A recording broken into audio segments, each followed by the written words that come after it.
Le sujet dont je vais vous parler aujourd'hui est un sujet dont je pense vous avez tous et toutes entendu parler ici, donc ce sont les deepfakes. Mais avant d'aller plus loin dans le détail, j'aimerais d'abord vous conter une histoire du futur. Il sera une fois un monde où tout sera possible visuellement, un monde où vous pourrez générer potentiellement le film de votre choix avec vos acteurs favoris, un monde où vous pourrez faire dire n'importe quoi ou à n'importe qui, un monde où finalement n'importe qui pourra créer un vrai faux monde, une fantasmatopie, un lieu rempli de simulacres où le vrai et le faux se confondront.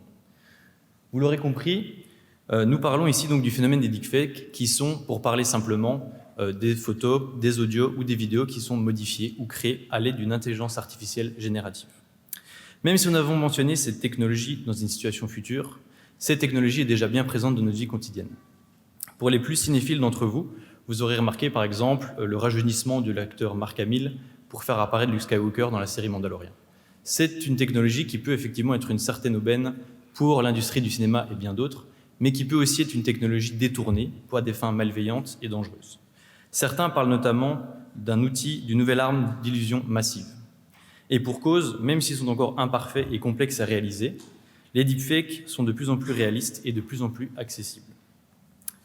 En criminologie, dans ma discipline, les deepfakes entrent dans la catégorie des cybercrimes. En effet, les deepfakes sont et ont déjà été utilisés pour faire du chantage, escroquer, humilier ou se venger de personnes.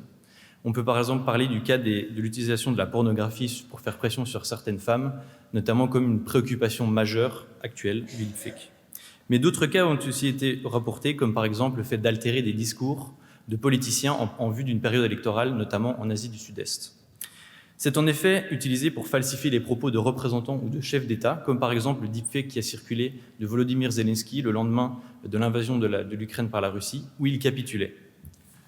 Cette utilisation pourrait avoir des conséquences collectives sur l'opinion générale, et c'est ce qui nous intéresse ici, ce sont les deepfakes politiques comme une mutation de la désinformation. D'ailleurs, certains chercheurs estiment que 90% du contenu en ligne sera généré synthétiquement d'ici à 2026. Mais en quoi est-ce vraiment si préoccupant ? Cet intérêt, en fait, est né au fur et à mesure de travailler sur le numérique, où nous sommes préoccupés du contexte dans lequel ces technologies émergent. L'information est maintenant abondante et excédente de toutes parts, anti-vaccins, convoi de la liberté, climato-scepticisme. Qu'elle soit légitime ou non, force est de constater que la perte de confiance règne, la recherche d'alternatives fait loi, un climat sur lequel différentes mouvances idéologiques et politiques surfent en instrumentalisant notamment la viralité des plateformes numériques comme par exemple TikTok. Souvenez-vous du 6 janvier 2021, où la prétendue plus grande démocratie du monde voyait des milliers de partisans de Donald Trump déferler sur le Capitole pour contester les résultats des élections.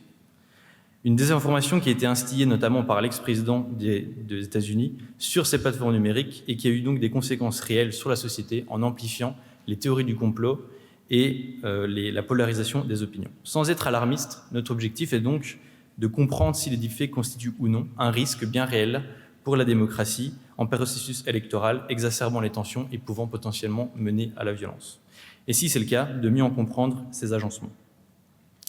Mais plutôt que de nous concentrer sur la technique pure et sur les modèles de détection des deepfakes, nous souhaitons questionner l'imbrication de ce rapport réel, virtuel, humain, non humain, social et technique. La technologie ne pouvant plus être regardée comme neutre, nous tentons de réinstaurer la place du facteur humain au sein de cet assemblage socio-technique. Les deepfakes seraient alors à concevoir comme un acteur au même titre que l'utilisateur derrière son écran ou que l'écran lui-même. Avec cette approche théorique, nous allons nous immerger dans la plateforme TikTok sur une période s'étalant sur plusieurs mois entre l'avant, le pendant et l'après-élection américaine. En scrutant les contenus, les réactions, likes, partages, commentaires, les profils des propagateurs et le contexte qui entoure cet échantillon, nous pourrons comprendre l'impact réel des deepfakes sur les plateformes numériques. Enfin, j'ai commencé avec une histoire du futur où le vrai et le faux visuellement se confondaient. Mais nous sommes déjà entrés dans ce que l'on appelle une ère de post-vérité, où l'excès d'information a transformé la célèbre phrase de Descartes en « je doute, donc je suis ». Il sera une fois oui, il sera une fois, mais quelle fin de l'histoire voulons-nous et que verrons-nous ? D'où la nécessité de comprendre ce qui se joue dans notre rapport aux technologies. Merci.